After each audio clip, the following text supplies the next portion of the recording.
thanks for joining me today, Reverend Junchol Lee, for another Transcendiots podcast. You know, on this podcast, we talk to people of various faiths and backgrounds and get to know their spirituality, their walk in the world, whatever they're about, honestly. So, welcome.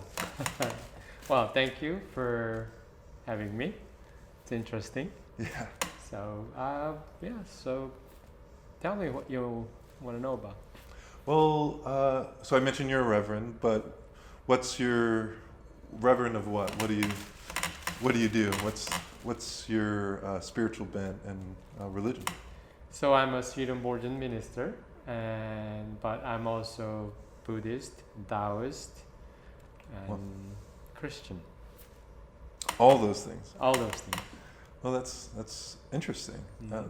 Tell me more about that. How do they come together?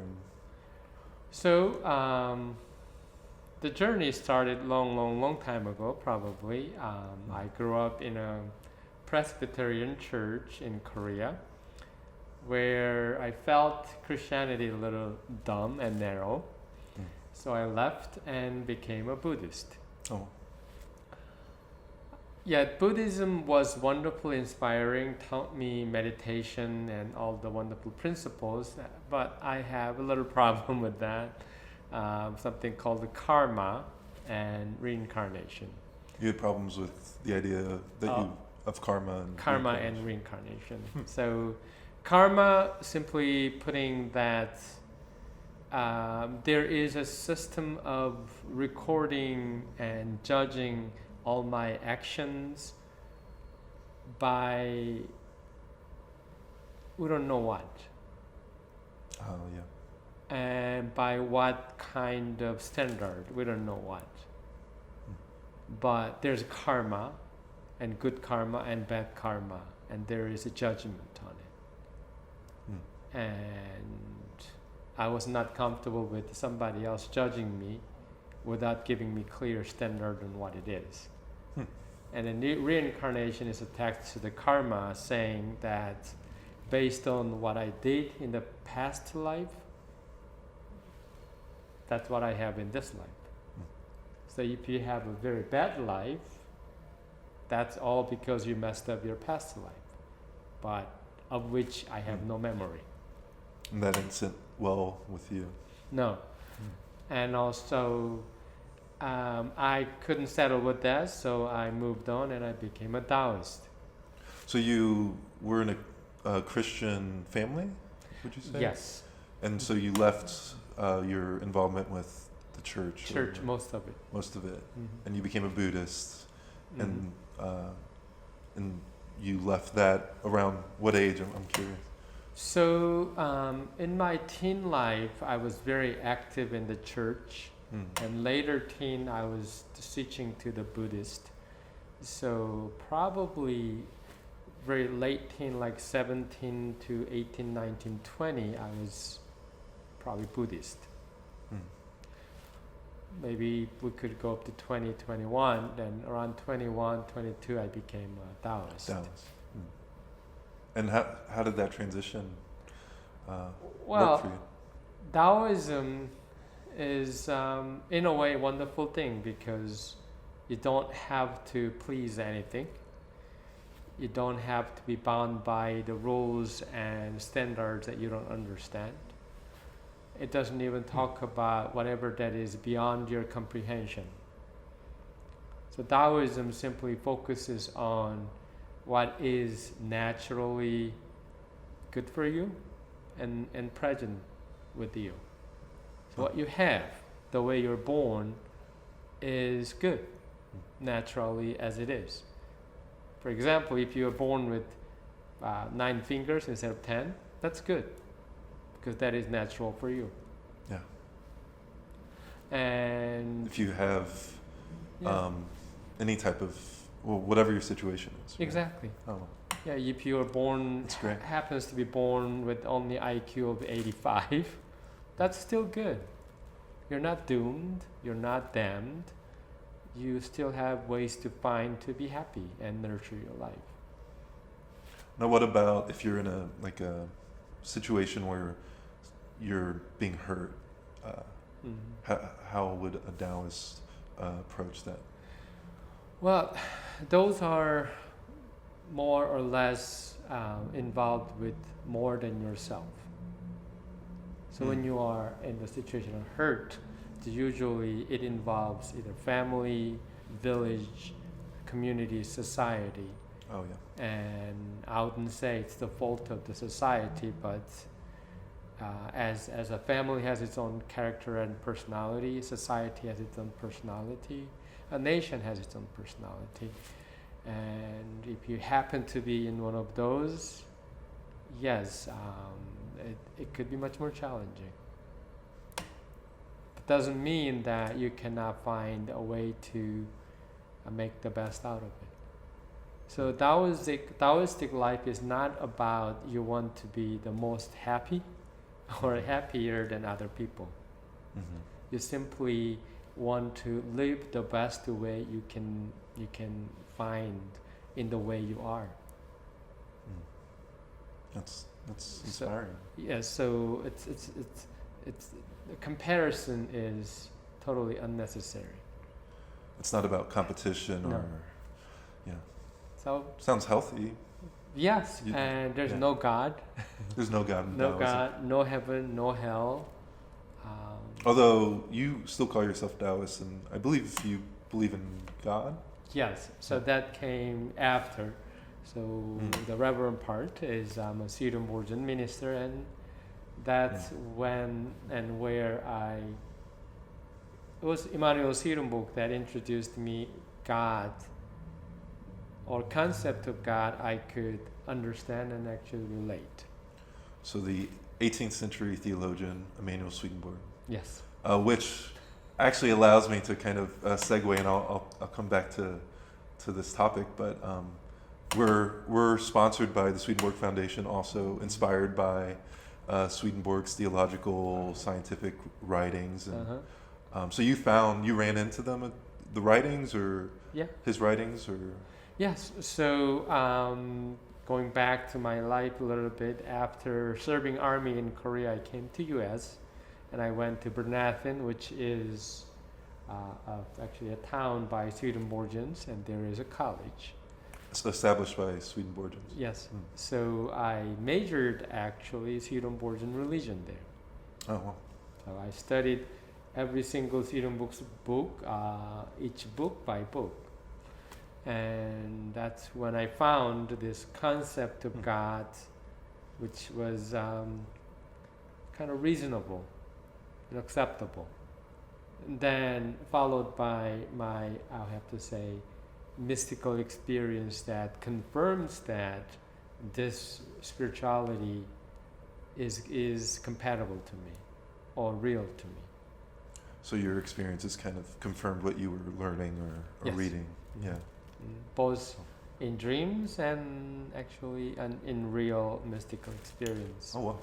Mystical experiences. Yes. Tell me more about that. So I still remember that was in November 1994, 1994, and November in Pennsylvania could be very cold. It was one of those very dark, rainy, cold day, and rain is very icy cold. It's just like enough to be turned into snow. So it was a lunchtime, so I went have a lunch and walking back, kind of feeling very freezing and cold, and I didn't have an umbrella, so it was even worse. Then this happened that one moment I'm in this dark, rainy, cold place, which is real physically. In the next step, I smell flowers. Really? And then I see suddenly all colors of flowers all over. I'm in a garden of flowers. Wow. I see sunlight, and I smell the flowers, and I feel the sunlight, though it's warm. 5 steps, it only lasts. And then after that, I'm back to reality or physical reality. Again, it's dark, rainy, and No cold. way. No, yeah. So That's incredible. that convinced me that what I am studying is real. Really. Because I wasn't praying for it. Mm. I wasn't asking for it. It just happened. And were there? That's amazing. And were there other experiences? Well, yes, later on, Yeah. many others. Really? Whenever there's a significant moment happens, I would have those experiences. Yeah. Yeah. So, actually, the most significant one happened around my marriage. Hmm. So I never really dated anybody after I came U.S. because I didn't believe in marriage. I didn't want to get married. I didn't want to even have a relationship. So I was a single guy after the ordination. That was year 2003, and it was in May. I was in meditation, and there was a message coming and saying, "There's something wrong with you, Junchol." Then I asked, "What's wrong?" And I see images of me counseling these couples who are about to get married, and me telling them how beautiful and significant, fulfilling is the marriage relationships, while I don't believe it. Yeah, that's tough. Yeah. So I admitted that yes, there's something wrong about me. And then I just kind of told my God that, well, then give me instructions. I'll follow. Afterwards, I was having dreams. Now, in the dream, I am meeting a specific woman, and I'm dating with her. Oh yeah. I never see her face. I have dreamed of same woman at least 4 or 5 times. And I know it's the same woman because it feels safe. But I never see her face. But at the end of the May, my mother, who was visiting me, were going back to Korea. So I told my mother that, you know what, if you go back to Korea, you find a young, beautiful woman you love, let me know. I might be interested. So my mom went back to Korea. 2 weeks later, she called me and said, I found one. Yeah. So I'm going to send you her photo and email and phone number. All right, you contact her, okay, son? So I received the photo, and she was 9 years younger than me. So I thought, it's got to be a joke, because that was not really marrying age at the time. Yeah. So I sent her very simple email saying, thank you for your trouble to meeting my mother. Sorry about my mom bugging you. And then she sent a reply, and I liked it. That's the first one, that first, I don't know, message written by a woman that I liked. A message like to you. Yeah. Yeah. So I emailed back, and she replied back. So we did this almost like a month. And then we were calling each other. So we were calling each other and talking on the phone at least 3 hours almost every day for another month. Now she wants to come to see me. And she flew to Chicago airport, and I drove from Cleveland, Ohio to pick her up. And as she is walking out to the gate, I saw her, and that's the lady I saw in my dream. You had the same feeling. Same feeling from her. I'm sure that's the one. That's powerful. Oh. Yeah, that's the one. So that was 2-3 p.m. in the afternoon. Next morning about 7 a.m. I proposed to her. Really? And she said yes. Wait, how old were you all? Wait, that's incredible. That story. But how old were you all? So I was, that was 14 years ago. So what? I was 33 and a half, 34. Yeah. Yeah. And she was like early 20s. She was 25. Okay. And so you met her, and then the next day you proposed. Yes. That another mind-blowing moment she for said me. Yes. She's No, even more incredible, maybe. Because this is the one. This is the one I saw in my dream. And she felt it was reciprocal from her? Well, she's saying that she was crazy. Woman never tells the secrets. Sure.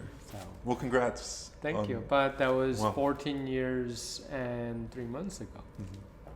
So That's I don't have superlatives enough for it, but yeah. that's incredible. So yes, to me, this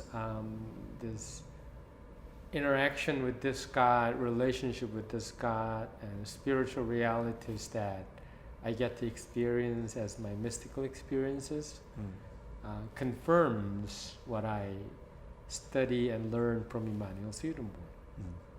So that's why I am minister of Swedenborgian Church, but I still practice Buddhistic principles of meditation and Taoistic principles of understanding world and relating to the people.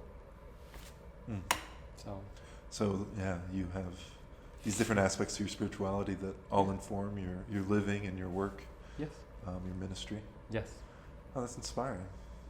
I feel, well, Swedenborgianism itself seems to lend itself to kind of a pluralistic or ecumenical approach. Yes.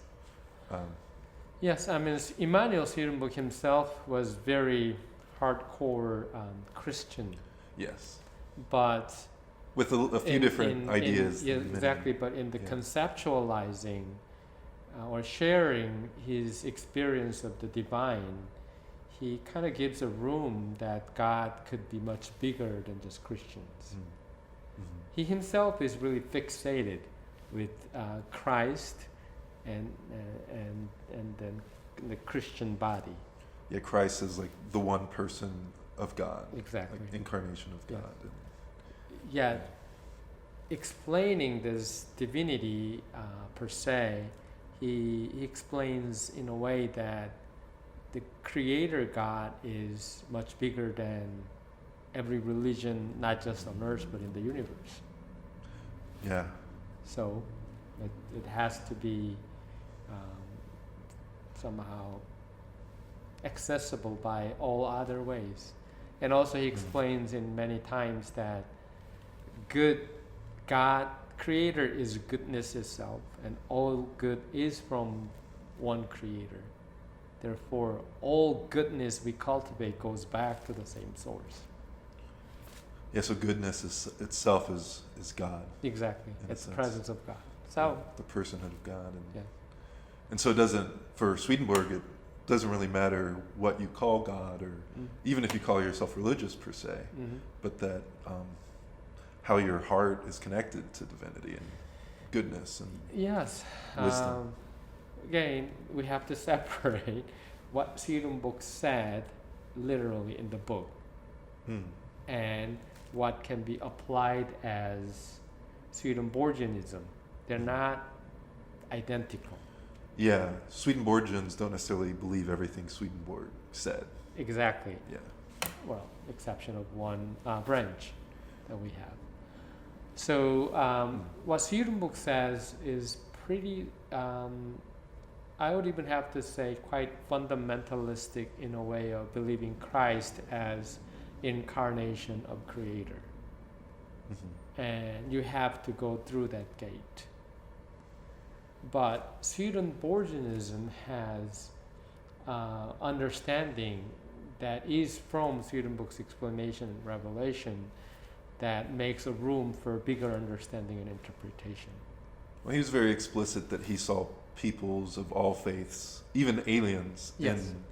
in the grand human, the Yes. heaven. Yes. And his definition of even the word human is kind of different than ours, because Yes. he thought of God as like Uh-huh. God or goddess as the inclusive humanity, the human itself, Yes. and that we receive our humanity, our Yes. So spirituality. or Creator is human, therefore we're human, not the vice versa. So we are human, or human is received into the vessel that is given into us. Mm. That's kind of Swedenborg's creation story about Adam and Eve. That kind of the natural world expresses ideas or almost like metaphors of God, and God, him or herself, in its creation and in its evolution and human beings growing. Yes, so I guess we're kind of covering all over. Yeah, why not? So We are called the Transcendiots. That's right. podcast. So I guess Trying to make our way. Swedenborgians are more or less very creationistic evolution, meaning that God set the rules of creation for the natural world. God set the rules, and kind of the whole creation progressed, and that's probably how it is explained by the science in a way.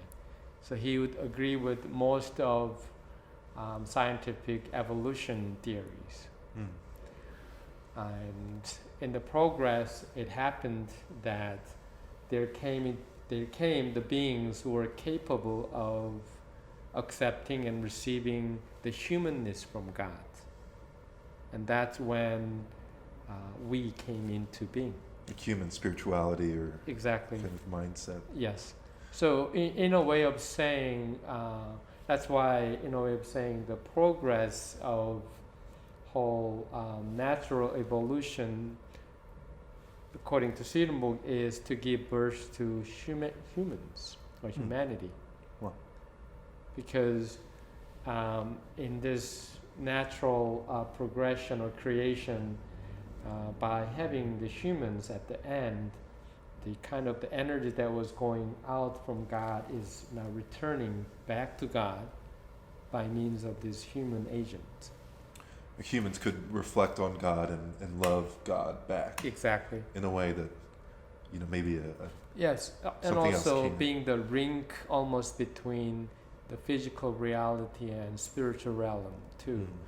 That humans are dualistic beings. And so we can have spiritual visions. Yes, we can have spiritual visions at the same time, natural visions. Oh. And that's kind of how he explains and envisions about the purpose of being a human. And humans being more than just the people on this planet. So Yes, humanity in his ideas is I guess, a wider term. much wider. Okay. And humanity means all beings who is capable of receiving what is of the Creator and cultivating them and even returning it back to the divine. So according to Swedenborg, again, in one way he's very literal, that human has 2 arms, 2 legs, 1 head. On this planet. On this planet. Yeah. But on the other side, he also gives a room that human is not physical. It is the quality of one's spirit. Well, I guess he also he talks about heaven as kind of like a giant human in a spiritual sense. Mm-hmm. And he does talk about like I was in heaven's arm or something. Exactly, and then he totally applies the physical body of us, the earthlings, into that, and then lungs and heart and organs and all the parts. Oh well. Yes, but again, that there are, but at the same time he explains another thing about it, is that our mind is, in a way we can say modern day, programmed or pre-programmed to conceive and process only the things that is understandable, acceptable, meaning real to us. Yeah, that it has to really, we have to really relate to it. Or Exactly. So it begins with captivate our our minds. language and concept, and everything that is conceptualized in a way is things that actually make sense to our mind, and that is actually real to us. Kind of in our own image. Exactly. We view everything. So yes, so it is for us that we cannot see any other image but our own image as a human. So we anthropomorphize everything in a way? Yes, that's our doing. It is not God telling us that the human image is our image and we are the center of the universe. But it is our doing that, because otherwise a lot of times it feels like it's meaningless or it's not real. And when a human being feels things that is meaningless and or not real, what do? What? You walk away, or you avoid, or you reject, or you fight against it. Because whatever that's meaningless to you, would you like to spend time with it? Or you just use it for some other purpose that Exactly. may or may not fit its enjoyment or its life. Yes. I mean, also, like, if it's not real to you, why would you want to spend your time and energy with it? Yeah. So there is a challenge now from Swedenborg that are you going to connect yourself more to the physical reality, which is innately real to you, or are you going to cultivate yourself to discover and connect to the spiritual reality, which is your destiny? Well, in a way, we're in the spiritual reality now. We're just not aware of it, right? So you're not aware of it, not real to you. But that's how it goes. Is Swedenborg's idea of heaven and hell is that if we are fixated with our physical reality, not cultivating inner spiritual reality, we will not believe the realness of heaven even after this life. We'll think that we're still just living. Exactly, that we never die. as a human on earth. Oh yeah. And we still enjoy all the taste of the food, and these are the best things we can have. Yeah, because he still talks about having bodies and environments in the spiritual world, but them being a little bit more metaphorical. Yes. A little more trippy in a sense, like Absolutely. trippy things happen. Yes. So angelic bodies and angelic societies do not rely on, or they don't think they are actually having physical body. They acknowledge and accept, and they're living in a spiritual reality. And angels being humans in heaven. Yes. For Swedenborg, Yes. according to Swedenborg. Post-humans.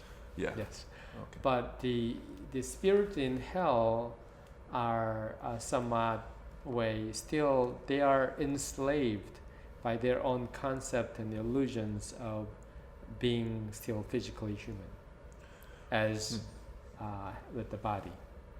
So that's what they are craving and kind of thirst for, yet they'll never have it.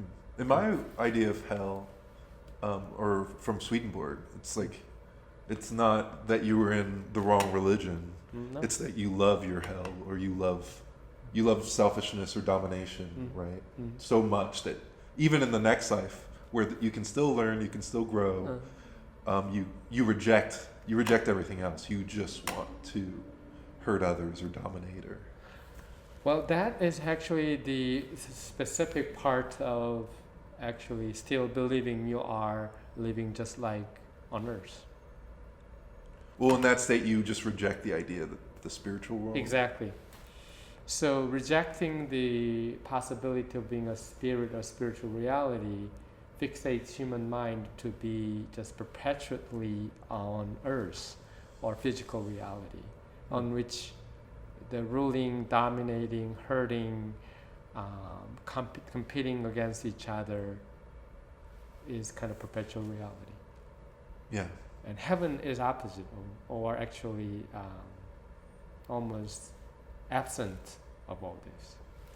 Yeah, heaven, from my readings, heaven seems to kind of manage hell, or the Lord manages hell in a sense. Yes. It tries to make sure things are going okay, that, there's like, but, I also remember like spirits from hell in Swedenborg's writings that believe they're Satan, or, Yes. So they... not Actually, they are not they are believing Satans. They believe they're gods. So some of them may actually realize that they're in a spiritual environment, but they just want to distort it, or now we're in the weeds of spiritual Yes. spiritual So cosmology. Yes, that's let's put it this way. Every spirit in hell acknowledges that they are not in this world anymore. Or at least some do. Or I think, in my belief, they get to have this moment of awareness once in a while. Oh, okay. Yet, they reject that. They're like, I'm not interested in that. Exactly, and then they create illusions, delusions, fantasies that in which they become rock stars or gangs or president, Or whatever. abusive, Yes. you know. So they only dwell in their own delusion and fantasy. So in a way of saying, any spirit in hell, whatever they're thinking, they're doing, is not real. Huh. Mm. For the most part, right? No, but the all part. For real. Yeah. Well, because reality finds itself in goodness in a way. Yes. So, because, as you mentioned, it is the divine, the creator, who manages hell. So, rule number one in hell is that nobody can hurt each other. Period. So, but they believe that they're doing it, and that is their own fantasy, delusion, and illusion, which Swedenborg mentions is very powerful. That if a human spirit is sucked into it, they believe that illusion or delusion is real. Yeah, I feel like we all get into that state sometimes. Well, yes, we could get into that, and we have a narcissistic, people, and we have all that. We can still all have that. Something we all hopefully try to work through, right? Yes, yes. And let me kind of shift gears. So you proposed, she said yes, and you're still married to her. Yes. Yeah. You have a couple beautiful kids. 2 kids, yeah. Well, it has been a journey. Yeah. I wouldn't say it was easy and piece of cake, but it's been very good for me, and every moment is precious, and it's still ongoing, not done yet. Right? Yeah. My son's 13 and he's going to high school now, and daughter's 8 years old. So they're still growing and changing and adapting, and That's wonderful. yes, and relating and rejecting and all the fun things, as is supposed to happen. Like us. Just like us, yes. Mm-hmm. And I should mention, we're in these kind of loud chairs, but these chairs are kind of historically significant. Actually, all the chairs in this worship space Yes. in the San Francisco Swedenborgian Church. Yeah. So these are made by Scottish craftsman A.J. Forbes in earlier than 1895. We paid $4.50 for each chair. In 1895. In 1895, which was a lot of money, I believe. And they're considered to be arts and crafts. Yeah, Early arts and crafts. These are art and craft, no nails and glues used. Oh, wow. And all the materials used are local. So principles of art and craft are that you use all the local materials, and you make something or things that are simple and useful. So the chairs are, I wouldn't say gorgeous, but they look beautiful, simple and beautiful, very, very useful. We're still using them after 128 years later. That's incredible. And simple, useful, beautiful, do those fit within kind of the theme of the Swedenborgian Church? I believe so. Yeah. That's why it became National Historic Landmark as the birthplace of Californian art and craft movement. Oh, cool. So it's a national landmark Yes. in the city. It's the only church in the city to reach the highest Yes. national landmark Mhm. level, right? Yeah. And we have these paintings by William Keith. William Keith. Uh-huh. It's beautiful. Yes, so William Keith was probably the best friend of Reverend Joseph Wooster, the minister who envisioned and basically probably built this space. Ah. And the bench over there is called the William Keith bench because he used to sit there. Also, William Keith's one of the other best friends is John Muir. Oh yeah.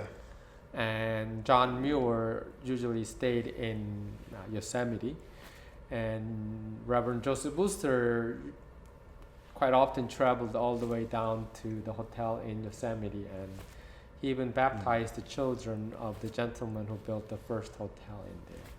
So he knew John Muir as well? Probably. Yeah, very well.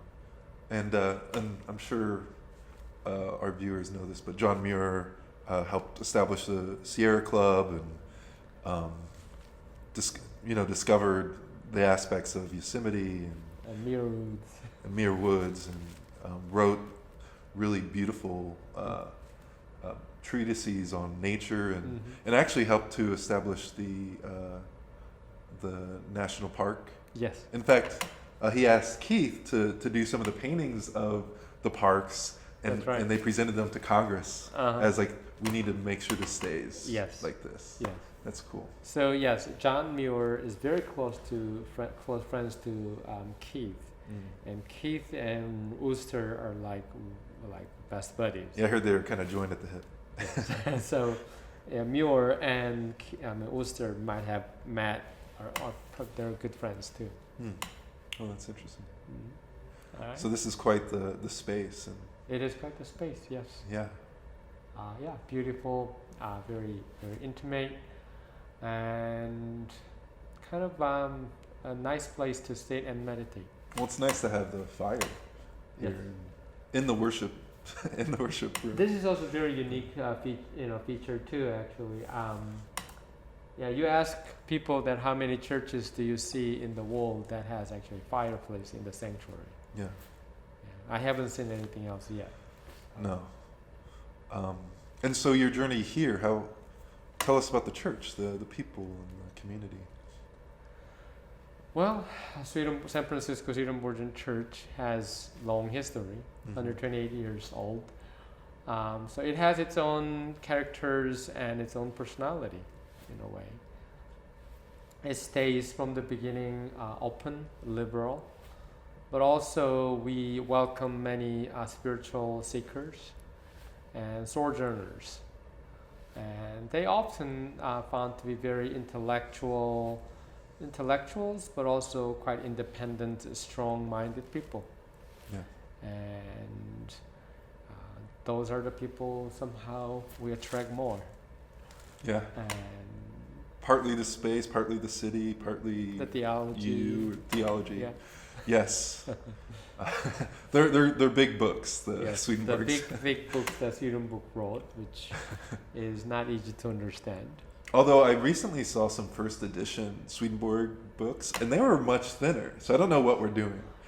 Actually, they're in Latin. Latin is much clearer and simpler. Oh yeah. Yes. When the translation is happening, I believe the translators are trying to bring their own understanding into the book. And my apologies, but I'm not sure all translators are all theologians who understand what Swedenborg's actually talking about, or they are just a linguist. It's a process. Trying to simply convey meanings from one language to another.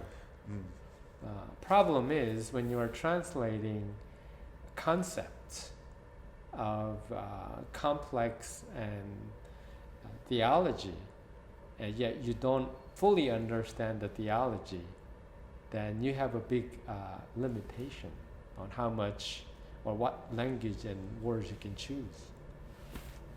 I can see that so if you don't have any awareness of kind of the bigger picture, what it's about, it's harder to and translate. And also, Swedenborgian theology is not a systematic theology. I would think of it as like a process theology. It is almost process. Process. or another word for is a Pluralistic. contextual theology. Well, yes. So Swedenborg is never consistent on using the same term, exactly same way throughout his books. He may use it in a different way, but it's the same word. So when translation happens, same Latin word could come into many different English words. Oh, yes. And there's no standardized Latin dictionary for the Latin he was using. It was No, it's called a kind of Neo-Latin. yeah. And sometimes he would kind of practice his own liberty of using Latin words the way he feels fitting. Probably make some new Latin words. Yeah, I heard that there are, I'm not sure how many exactly, but there are some words that you can only find in Swedenborg's books, or the way he uses very uniquely. Well, at the foundation, the Swedenborg Foundation, you might know better. Maybe we could have some of them on and ask them about that whole process of translating. Yeah, I mean, there is a Chadwick Latin dictionary which kind of lists all these unique vocabularies that Swedenborg uses. Oh, yeah. Yes, that's quite a lot. Seems like a similar issue. We'd find a similar issue with translating the Bible or any sacred text anything. that we're not in tune to the ancient version of that but language. If it's the beauty of the Bible is that most of it is story. So translating story is much easier in a way, because you just keep the storyline correct and the names and places, then you can still carry on the meaning and message more or less correctly or close to the original message. But if it's a theological explanation, like Paul's letters or something, then it really depends on the capacity of translator. Either the person understands the context and the complexity of the language and meaning behind it, or not. Well, and even names and places, I've been realizing that most names in at least biblical scripture have a meaning. Yes. And you may run across the meaning in a footnote, but when I'm reading Moses, I'm not thinking drawn out of water. No. I'm thinking the word the name Moses. I feel or Charles, still a bearded old guy, Moses. Yeah, exactly. Yeah, I'm not thinking about the meaning of the places or the names, because I don't know them. They're not as apparent as if I were reading it in Hebrew or Greek. Exactly. And I feel like there's something lost there in English. Huge. Yeah. You read the story of Lazarus, and I forget the exact meaning of Lazarus, but reading it as Lazarus was raised from the dead, runs one way, but reading the humble servant was raised from the dead, it's almost there's something maybe even deeper here. Yeah. I mean, one of the most common mistakes we're making is we think Christ is a name. But when we say Jesus Christ, Christ is not a name. It's the same as Messiah in the Old Testament. Anointed or... Yeah, it means simply anointed. And in the Old Testament context, you anoint in the beginning, before the time of king, the high priest. Only high priest is anointed. And the high priest would anoint the king when there was a king, right? Yes. So king and the high priest were anointed. Yeah, even what's the name of the Persian king that helped the Jewish people, the Hebrew people in... It's Cyrus. Someone knows. Post it in the comments. But he was called anointed. His name is very hard to pronounce. It starts with X, right? No. Oh, maybe. Yeah. And so that's an interesting thing. So there's other anointed ones in Hebrew scripture, in biblical scripture. No, I mean, there could be many other anointed ones, because anyone who is anointed with oil is actually... that's how it is called. And Christ is called that if you have a high Christology as kind of God is the anointed. All all these roles, like the priest or king, Yes. were anointed because they kind of represented Yeah. So God. as we apply this as Christ is kind of later developed concept of the divinity of Jesus. So they usually apply as a human born of Mary, they call it Jesus. After the resurrection, they call it Christ. That's kind of some Christian kind of practice. Okay. So they're kind of drawing a line that there is a man Jesus and there is a glorified God Jesus, but that's Christ. Yeah, glorified God. And in Swedenborgian theology, God is like a inclusive humanity, is gender inclusive, right?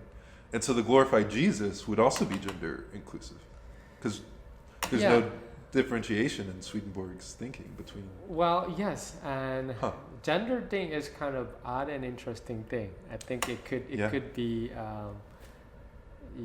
How do you portray a real God who is both, or actually no gender? If you put it into like Taoistic symbol of Tai Chi means yin and yang together. Yeah. And yin and yang together is not yin, not yang. Huh. Really? Right? It's Tai Chi. So Tai Chi can only exist with both of them with equal power. Well, that's beautiful. Now, we separate that and saying man is yang and woman is yin. But in Tai Chi, in this Taoist concept, yin and yang cannot be separated. You know why? Why? Then it doesn't exist. Huh. Huh. It cannot exist without each other. That's amazing. Because within the yin is the seed of yang, and within the yin is seed of yang. So yin is constantly becoming yang, and yang is becoming yin. So in a sense, like, if I can apply this to kind of my spirituality, divinity, in a way, is inclusive of all those things, but transcends it all because. Yeah. I mean. Yes. It's So divinity. so portraying glorified God in the shape of male is a male thing. It's a human man preferring the image. Yes. But at the same time, if we portray glorified God as a woman, that should be a woman thing, because it shouldn't be woman or man. Or it could be a man thing. It could be healing for all of us to have a inclusive idea of God. Right? But the problem with us is that then how can we portray a being that is neither man or woman? Well, in the Transfiguration, Jesus shines like the sun. Maybe that's how you do it. It's all the light. It's just too bright. Yeah, and actually probably that could be right, because in one of my mystical experiences, I met God, but God was light. Oh, really? No, there's no human figure in it. Wait, so you met God? Yes. And where? Tell us about that. That's awesome. That's another long story, but okay, this one should be the last one. We could end with this story. How about that? So, year 2000 was it? So let's see, 4, 5, 6, 7. Could be probably year 2006 or 7. I thought I am done with doing ministry because, well, many things. Like I've been struggling with working with this small tiny denomination called the Swedenborgians. General Church, and General Convention of the New Jerusalem. I was working in Cleveland, Ohio. 95% of the population are Catholic or inactive Catholic, and the growth of church was always challenging. Well, but also I have now family, wife and son, and they have a need, and yeah, I mean, working for a small tiny church. Very challenging, and I signed up the poverty help because my payment was that low, and all kind of things were happening, and I thought, you know what, God, I think I'm gonna make a lot of money. I'm gonna quit this. I'm gonna make a lot of money, and I'll build 2 churches for you. How about that? Or I'll support 10 ministers. So you go make money and use that money. Yeah. So I'll make a lot of money, and I'll support 10 ministers. So see, you can have 10 other ministers and I can go away, okay? Wow. So I kind of made myself that deal to God. Yeah. I was driving to one of our gathering convention in Michigan. And that was what I was thinking in that 5 hours of driving. And yes, I was totally thinking, I'm done. After I'm back this trip, I'm quitting. I think I'm going to go, go for MBA and go for business, because it's reasonable. it's not working. That was what I'm thinking. Then we had ministers meeting, and 3 days at the end of the ministers meeting, we're having the communion. So after taking the bread and the wine in an intinction way, I came back and just sat down in my seat and just closing my eyes, not necessarily praying or anything like that. Then suddenly, I saw a dot of light appearing. My eyes are closed. Okay. Yeah. But I saw light. Like I felt strange, and then either I was sucked into the light, or light came to me and overwhelmed me. Either way. Yeah. Either way. Either way. Next moment, I feel I'm in the light, and then I hear the voice saying again, Junchol, you got it all wrong. Really? Then I knew that, wow, I am in front of my God. But I can't see God, but I can feel God. All I see is light, like all white light all over. And it's amazing. I just kind of sat there or stood there, and then another voice said again, Junchol, you got it all wrong. So yeah, I do what I do the best, ask, right? What do you mean? What did I get all wrong? And then kind of my God works in a way that showing all these things to me like as a image, like a movie. So I saw all my struggles that kind of led me to the decision, right? All the things, like one of the things happening was that within a week my son was in an emergency room, and then a week later my wife was in an emergency room again. And she was here and she was there, and we had some struggle getting into all the medical help because of our situation and all that. So and that and the other things, and somehow this is really interesting thing. I said to God, yes, I get it. But I thought to myself, what do I mean by that? You see, so one part of myself understood the message, but the other part is still processing. Well, like different somehow parts of you, exactly, different like layers. that's the part. That's the moment I felt like I have my spiritual self, my natural self, and they're not 100% agree on each other. But going different directions. Yes. A little bit. But God showed the images again, and then my natural self felt like I got it. And God told me that your wife, your child are gift from me to you. You can't take care of them. You can't protect them. I protect them. That's deep.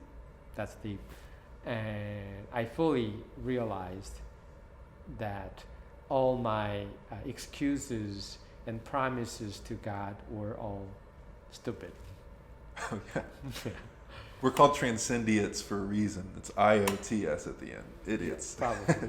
Often. Yes. And then God actually told me that you do what you promised in the beginning, then I take care of the rest. And then I saw myself doing ministry. So Yeah. Powerful. Yeah, but that was a real experience that was much more powerful than other ones, because for almost like next 3 or 4 days, I felt I'm halfway floating. You're kind of on a high Mhm. after. Yeah. Wow. Yeah, I don't drink, I don't smoke. Oh, no. But that's like how I felt. Like I felt my body weight only halfway or so. So I felt like I am in between. So that's my experience of meeting my God. I can't imagine that. Wow. Yes, and that's what's convincing me to stay in and do what I do and try to find the best way I can do with it and be content with whatever comes. It is not my job to make the changes or even like help you to be better. In a way, my job is to be there, to be available, and to do what I can do. And the rest is accomplished by God. I think we should end with that. Thank you so very much, Reverend Lee. You're welcome. And hopefully we can have you on again. Okay. And thank you for tuning in to the Transcendiots podcast. Have a wonderful and All right. blessed day. Bye.